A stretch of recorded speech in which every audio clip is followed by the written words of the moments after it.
Hello friends, कैसे हैं आप सब। आप सभी का आपके अपने YouTube channel sociology with Sangeeta में मैं संगीता स्वागत करती हूं। और इस चैनल के माध्यम से हम लोग सोशोलॉजी के कम्पिटिटिव एग्जाम के प्रिपरेशन करते हैं। आपको इस चैनल में डेली 2 क्लासेस मिलती हैं, जिसमें कि मॉर्निंग के 8 बजे के क्लास में हम लोग कवर कर रहे हैं बिहार शिक्षक भर्ती 4.0 के सोशोलॉजी के सिलेबस को, और रात के 8 बजे हम लोग कवर कर रहे हैं झारखंड लेडी सुपरवाइज़र और झारखंड सीडीपीओ के सोशोलॉजी के सिलेबस को। आपको यूनिट वाइज जो है जितना ज़्यादा से ज़्यादा हो सके आपको एमसीक्यू कवर करवाया जा रहा है। और वैसे स्टूडेंट्स जो पेड ग्रुप से जुड़ना चाहते हैं, नोट्स को परचेज़ करना चाहते हैं, क्योंकि नोट्स जब तक आप पढ़िएगा नहीं एमसीक्यू को आप नहीं सही कर सकिएगा, इसलिए आपको थ्योरी जानना बहुत इंपॉर्टेंट हो जाता है। तो नोट्स परचेज़ करने के लिए जो कॉन्टैक्ट नंबर दिया हुआ है आप उसमें कॉन्टैक्ट करके नोट्स को परचेज़ कर सकते हैं। और साथ ही साथ मैं अपने पेड ग्रुप के स्टूडेंट के लिए टेलीग्राम पर टेस्ट भी अरेंज करती हूँ, उसमें आप भी पार्टिसिपेट कर सकते हैं। आज जो हमारा टॉपिक है वो है यूनिट 22 का पॉपुलेशन डायनामिक्स से, जिसमें जनसंख्या गतिकी के अंतर्गत हमें जनसंख्या वृद्धि के सिद्धांत, वितरण, निर्धारक, प्रजनन, जन्म दर, मृत्यु दर, प्रवास, महिला और विकास, लिंग, कट्टरपंथी उदारवादी आदि, ये सभी जो टॉपिक्स हैं उसके अंतर्गत तो कैसे क्वेश्चन पूछे जाते हैं हम लोग एक एक करके कवर करते हैं। तो चलिए क्लास को स्टार्ट करते हैं। क्लास को आप लोग लास्ट तक जरूर देखिए। आपका यूनिट 22 जो है वो 2 दिन में मैं कवर करूँगी, और यूनिट 23 को भी मैंने 2 दिन में कवर आपको करवा दिया है। तो हमारा पहला क्वेश्चन है कि जन्म दर द्वारा, मृत्यु दर द्वारा तथा देशांतर गमन द्वारा निर्धारित किया जाता है। तो हम किसको निर्धारित करते हैं? तो जनसंख्या वृद्धि को करते हैं इन सभी के माध्यम से। नेक्स्ट है यहाँ पे सूची 2 दिया गया है, जिसमें कि जैसे महिला परिप्रेक्ष्य और लैंगिक मुद्दे दिया गया है। तो सांस्कृतिक में क्या हो जाएगा? लिंग भेद, उदारवादी लैंगिक समानता, अतिवादी लैंगिक दमन, समाजवादी संरचनात्मक दमन की बात करते हैं। नेक्स्ट है कि माल्थीसियन नियंत्रण को अन्यथा क्या कहा जाता है? ठीक है, जनसंख्या का जो सिद्धांत है ये किनके द्वारा दिया गया था? माल्थस जी के द्वारा। तो उसी के अंतर्गत आपको माल्थीसियन नियंत्रण पूछा जा रहा है। तो ये कैसा है? सकारात्मक नियंत्रण है। इकोफेमिनिज्म के विकास का मुख्य आधार क्या है? फेमिनिज्म मतलब यहाँ स्त्री से बात हो रहा है, तो स्त्रियों के जीवन एवं प्रकृति से उनका संबंध की बात करता है कौन? इकोफेमिनिज्म। नेक्स्ट है लिंगानुपात विषमता से निर्धारित महिला भूमिका से संबंधित है। ठीक है, तो लिंगानुपात जो है वो विषमता किससे निर्धारित की जा रही है? तो भोजन पकाना, घर की सफाई करना, स्वेटर की बुनाई करना, तो ये सब किसका मतलब बोला इंगित कर रहा है? तो महिलाओं को इंगित कर रहा है। नेक्स्ट है यहाँ पे आपको नारीवादी विचारधारा दे रहा है, ये सब जनसंख्या के अंतर्गत ही आपको देखने को मिलेगा, और उसका उद्देश्य बोला जा रहा है। जैसे उदार नारीवाद से आप क्या समझते हैं? तो उदार नारीवाद का मतलब हो गया वर्तमान संरचना में परिवर्तन किए बिना वर्तमान प्रथाओं में सुधार लाना। ठीक है, उदार नारीवाद कहलाएगा। समाजवादी नारीवाद, इसका मतलब हुआ कि दमन की बहुव्यवस्था प्रणाली, जैसे मान लीजिए जाति, वर्ग एवं लिंग है, उसको जब संबोधित किया जाता है तो वो समाजवादी नारीवाद के अंतर्गत आएगा। उग्र नारीवाद हमें किसे कहेंगे? तो समाज की समग्र पुनर्व्यवस्था के लिए जो आह्वान होता है वो उग्र नारीवाद कहलाता है। और उत्तर आधुनिक नारीवाद मतलब वर्तमान संरचना में परिवर्तन किए बिना वर्तमान प्रथाओं में सुधार लाना उत्तर आधुनिक नारीवाद के अंतर्गत आता है। नेक्स्ट है 2011 की जनगणना के अनुसार भारतवर्ष में महिला साक्षरता दर कितनी थी? तो 65.46% थी महिला साक्षरता दर। अब आपको क्वेश्चन पूछेगा कि जनसंख्या विस्फोट से आप क्या समझते हैं? तो जनसंख्या का विस्फोट का मतलब हो गया जन्म तथा मृत्यु दर में अभूतपूर्व अगर हमें परिवर्तन देखने को मिलता है तो वो जनसंख्या विस्फोट कहलाएगा। नेक्स्ट है कि भारत की जनगणना 2011 के अनुसार महिला कार्य सहभागिता कितनी है? तो कितनी महिलाएं जो वो कार्यों में लगी हुई हैं, ठीक है, सहभागी के रूप में, तो 25.4%। नेक्स्ट है कि मानव विकास के प्रमुख पहलू हैं। तो मानव विकास के प्रमुख पहलू के रूप में हम जानते हैं जीवन प्रत्याशा, साक्षरता और रहन सहन की दशा को। नेक्स्ट है कि प्रतिदिन प्रति व्यक्ति क्रय क्षमता की दृष्टि से अंतर्राष्ट्रीय स्तर पर अतिशय गरीबी का निर्धारण का माप क्या है?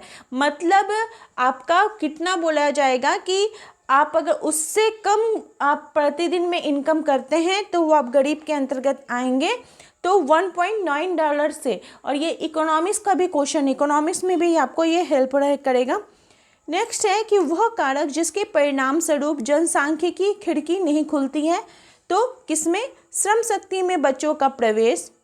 नेक्स्ट है पहली बार जेंडर शब्द का प्रयोग किसके द्वारा किया गया था? तो करुणा चांदना जी के द्वारा किया गया था। नेक्स्ट है कि कितने वर्ष तक धारणीय विकास लक्ष्य प्राप्त करने का लक्ष्य रखा गया है? तो 2030 तक धारणीय विकास का लक्ष्य रखा गया है। नेक्स्ट है गुणात्मक चर है। गुणात्मक चर हम किसको समझते हैं? तो लिंग और धार्मिक आस्था को गुणात्मक चर के रूप में जाना जाता है। नेक्स्ट है मानव विकास की सीमा को समझने के लिए अभिक्षमताएं उपागम का प्रयोग करते हैं। कौन करते हैं? तो अमर्त्य सेन। नेक्स्ट है विकास की परासीतरा सिद्धांत का अंग नहीं है, तो क्या अंग नहीं है? Smart city. नेक्स्ट है मानव विकास सूचकांक का विकास किया गया था किसके द्वारा? तो डॉक्टर महबूब उल हक के द्वारा। नेक्स्ट है कि सहस्त्र शताब्दी विकास लक्ष्य यानी सस्टेनेबल डेवलपमेंट जो है, मिलेनियम डेवलपमेंट का गोल नहीं है। तो गरीबों के लिए आवास ये गोल नहीं है, बाकी गरीबों का निर्धारण, उनका रोजगार, ये सब कृषि, ये सब इसके अंतर्गत आएंगे।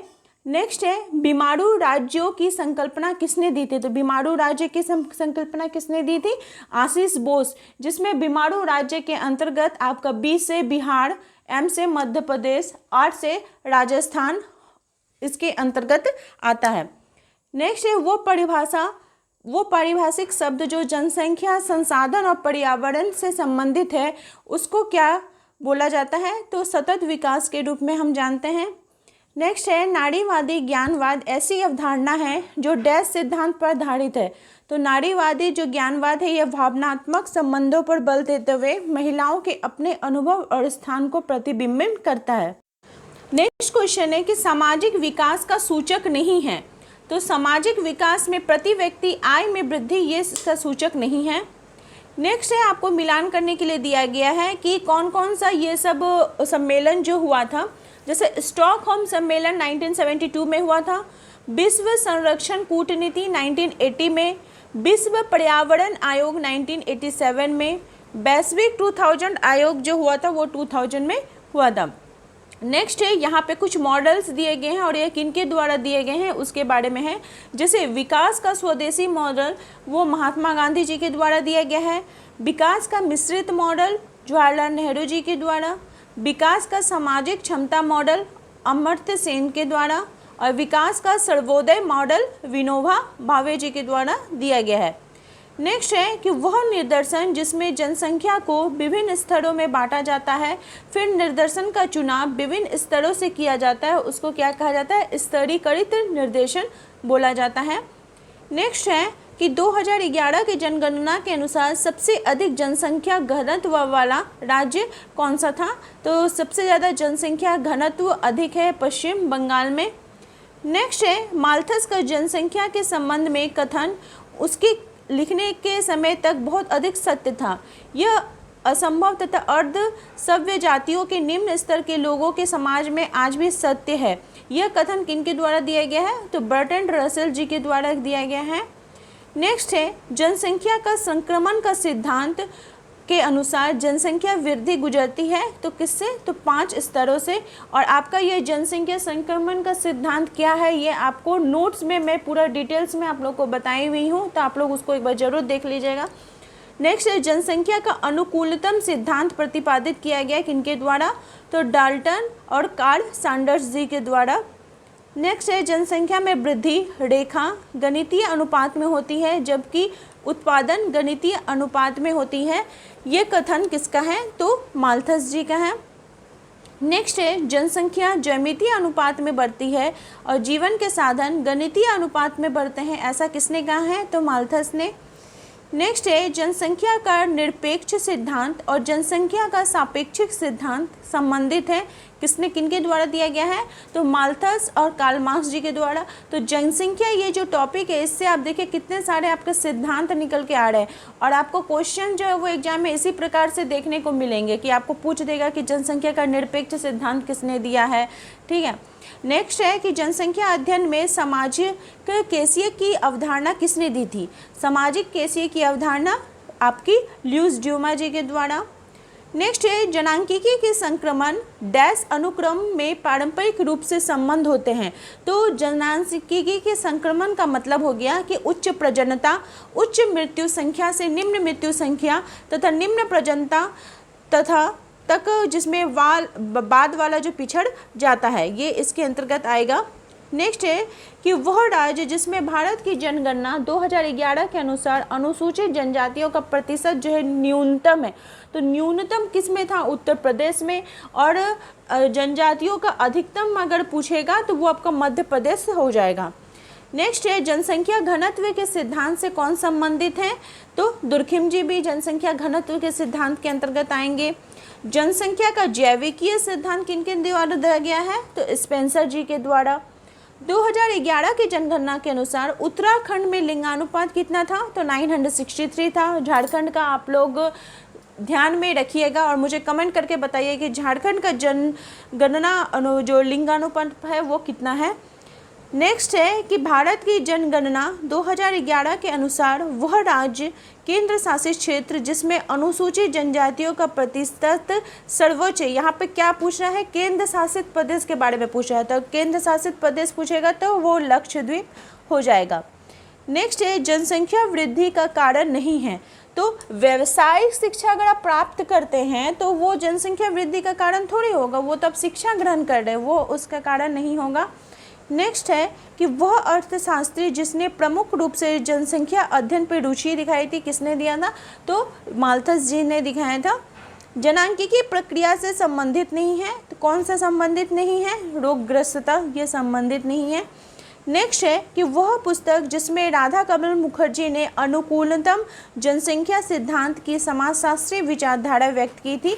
तो किनके राधा कमल मुखर्जी ने जनसंख्या से रिलेटेड कौन सा सिद्धांत दिया था? तो उन्होंने दिया था अपनी पुस्तक प्रॉब्लम ऑफ पॉपुलेशन में। नेक्स्ट है जनसंख्या वृद्धि का निश्चायक है। कैसे हम जानेंगे? तो जन्म दर, मृत्यु दर और देशांतर गमन के माध्यम से। भारत में प्रथम नियमित जनगणना कब की गई थी? तो वर्ष 1881 में लॉर्ड रिपन के कार्यकाल में। और सबसे पहले स्वतंत्र भारत में बात की जाएगी तो 1950 लॉर्ड मेयो के कार्यकाल में। 2011 की जनगणना के आधार पर वो राज्य जहां जनसंख्या कम हुई है तो नागालैंड में हमें कम देखने को मिलती है। नेक्स्ट है भारतीय प्रसंग में मलिन बस्ती की जनसंख्या में वृद्धि यह बताती है कि ग्रामीण गरीबी का विस्तार। नेक्स्ट है भारत में जनसंख्या शिक्षा में ध्यान केंद्रित नहीं किया गया है। किस माध्यम से? तो शहरीकरण और पर्यावरण संबंधी समस्याओं के प्रति जागरूकता पैदा करने पर। नेक्स्ट है स्थायी जनसंख्या संरचना के लिए एक प्रक्रिया है। स्थायी जनसंख्या की संरचना हम कैसे कर सकते हैं? तो स्थिर जन्म दर और मृत्यु दर के माध्यम से। नेक्स्ट है जनांकिकीय प्रक्रिया है। जनांकिकीय प्रक्रिया हम किसको समझते हैं? तो प्रजनता और मर्त्यता को। नेक्स्ट है 2011 की जनगणना के अनुसार मृत्यु दर 1000 प्रति है कितना? तो 7.48%। यहाँ पे कुछ देखिए मिलान करने के लिए दिया गया है। कुछ आपके जो नगर प्रदेश हैं और उनकी विशेषताएं बताई गई हैं। जैसे दिल्ली, तो दिल्ली में हो जाएगा सर्वाधिक घनत्व वाला प्रदेश। अरुणाचल प्रदेश में सबसे कम घनत्व वाला प्रदेश। मुंबई सर्वाधिक आबादी वाला नगर। और हिमाचल प्रदेश न्यूनतम नगरीय जनसंख्या वाला प्रदेश। यहाँ पे आपके क्वेश्चन पूछ देगा कि उत्प्रवास से आप क्या समझते हैं? तो उत्प्रवास जो है ये जनसंख्या से रिलेटेड है। नेक्स्ट है कि भारत में जनसांख्यिकीय सूचक नहीं है। तो किसको हम नहीं जानते हैं? तो प्राकृतिक साधनों व जनसंख्या में संतुलन को। नेक्स्ट क्वेश्चन है कि अंतर्राष्ट्रीय स्तर पर वो संस्था जो भारत को जनसांख्यिकी के अध्ययन हेतु सहायता प्रदान कर रही है वो कौन कौन से संस्थाएं हैं? तो विश्व स्वास्थ्य संगठन और अंतर्राष्ट्रीय बाल आपात कोष ये हेल्प कर रही हैं भारत को। नेक्स्ट है कि भारतवर्ष में लगभग कितनी जनजातियां हैं? तो कम से कम 560 जनजातियां हैं। नेक्स्ट है जनसंख्या घनत्व को श्रम विभाजन से किसने रिलेटेड माना है, तो दुर्खिम जी ने। नेक्स्ट ये भारत में सर्वाधिक जनसंख्या वाला राज्य कौन सा है, तो उत्तर प्रदेश हो जाएगा। सर्वाधिक जनसंख्या वाला देश जो है वो चीन है, लेकिन अभी वर्तमान में बात की जाए तो भारत नंबर 1 पर आ चुका है। नेक्स्ट है पुरुष स्त्री अनुपात यानी कि लिंग अनुपात भारत में 1901 से क्या हो गया है, थोड़ा कम हुआ है। नेक्स्ट है कि एक बच्चे की उस उम्र के दौरान शिशु कहा जाता है। शिशु हम कब कहेंगे, जब वो 1 से 5 वर्ष तक का हो। नेक्स्ट है कि 5000 जनसंख्या से कम वाली बस्ती को हम लोग क्या कहते हैं, अगर 5000 से कम है तो वो ग्रामीण कहलाएगा, गांव कहलाएगा। नेक्स्ट है भारत में जनगणना 2011 के अनुसार प्रति 1000 पुरुषों में स्त्रियों की संख्या का अनुपात कितना था, तो 940। और मैंने आपसे झारखंड के बारे में पूछा है कि झारखंड का आप बताइए कि लिंगानुपात कितना है।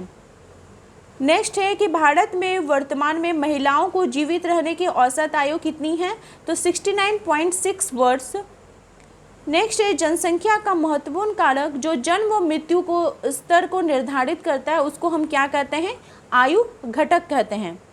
नेक्स्ट है भारतीय जनसंख्या को 6 व्यापक प्रजातियों समूह में किसने वर्गीकृत किया है, तो BS गुहा ने किया है। ठीक है, मंगलयार्ड इस टाइप से उन्होंने 6 प्रकार से इसका वर्णन किया है। बोल रहा है कि डैश प्रकार के लेखकों ने नारीवाद सिद्धांत को बौद्धिक स्वरूप प्रदान किया है, तो कैसे लेखकों ने, क्रांतिकारी नारीवादी लेखकों ने। नेक्स्ट है कि नारी संबंधी परिप्रेक्ष्य को समझाने के लिए कुछ अवधारणाएं हैं, तो नारी परिप्रेक्ष्य को हम कैसे समझेंगे, तो नारीत्व के माध्यम से, नारीयता के माध्यम से और नारीवाद के माध्यम से। नेक्स्ट है कि भारतीय नारीवाद लेखन प्रभावित होता है किससे, तो पश्चिमी विचारधारा से। नेक्स्ट है कि वृद्ध लोगों की संख्या 10 वर्ष से कम उम्र के बच्चों की संख्या से अधिक होने की संभावना कब हो जाएगी, तो वर्ष 2030 तक, आपका 2030 तक ये हमें देखने को मिलेंगे। आज आप लोगों को इतने तक ही क्वेश्चन करवाए जाते हैं। कल एक और मैं क्लास लेकर आऊँगी जिसमें आपके बाकी के जितने क्वेश्चंस हो सकेंगे उसको कवर करवाया जाएगा। तो इसी प्रकार से आप लोग चैनल के साथ बने रहिए, आप लोगों को यूनिट वाइज, टॉपिक वाइज आपको सिलेबस को कवर करवाया जाएगा। मेरे चैनल के साथ बने रहने के लिए आप सभी का थैंक यू।